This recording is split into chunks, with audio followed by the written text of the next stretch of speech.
Welcome back. I'm Mr. Rankin. Today we're going to talk about Business 125, Chapter 4, Taxes, some of the learning objectives. Now this video is going to be a little different because it's a very long chapter and I don't have time to go through all these items. I'm just going to hit a couple of the very simple highlights, and I'm also going to cover something that I think is hopefully very valuable to you in your planning.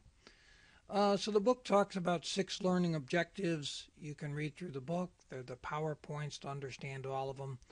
Identifying some of the major features. We have a progressive tax, income tax in the United States. Other taxes are state, property taxes, in addition to federal income tax. Understanding taxable income and how it's determined. There's a whole video in the discussion board that'll walk you through all the taxes, choosing the right forms, and how to get through an audit, how to calculate your income taxes. Again, there's a video in the discussion board, and some things about minimizing your taxes. But what I'd like to discuss today, in addition to those items, is I think as you go through and move on, one of the keys in your life to be successful is to recognize when a taxable event is occurring in your life. And the reason I say this is the tax laws are going to change. They aren't going to be what they are today, so it's very difficult to give you answers to what you should do when the laws and things are changing. So to me, the key is recognizing what a taxable event is.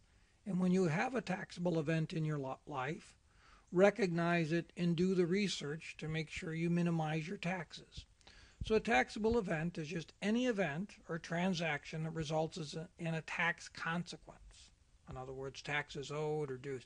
And it normally happens when your examples are when you're selling or buying a home, which most of you will be doing, when you're buying or selling investments, and finally when you're buying or selling retirement accounts, because the IRS currently gives special tax incentives for retirement accounts, and if you withdraw early, they tend to come with penalties.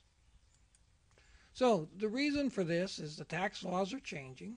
To me, the key is to recognize when in your life you have a significant taxable event, and when you have one, do the research, because the answers are going to change over the next 20 years as the tax laws change. So I don't encourage you to memorize all the current tax laws and all the current tax rates. What I do encourage you to do as you read through the chapter is understand what a taxable event is, and when you have these in your life, be sure you do the research to make sure you minimize your taxes.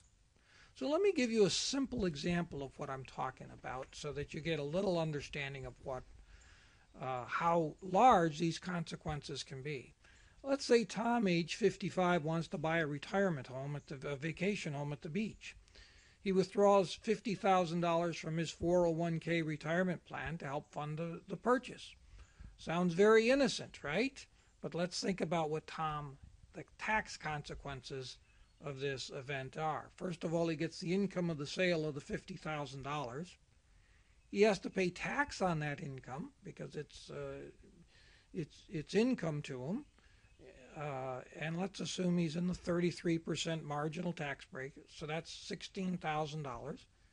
Because he withdrew early, he has to pay a 10% penalty on that. So of the $50,000 he sold, he receives $28,500, or an effective tax rate of 43%. Now, Tom could have gotten a loan. There are other alternatives that I think are far less expensive than 43%. And he basically paid $22,000 in taxes, which probably he could have researched and found much more affordable ways to do it. That's one example. There are several examples. If you have any questions, Mr. Rankin, there's my email. Have a good week.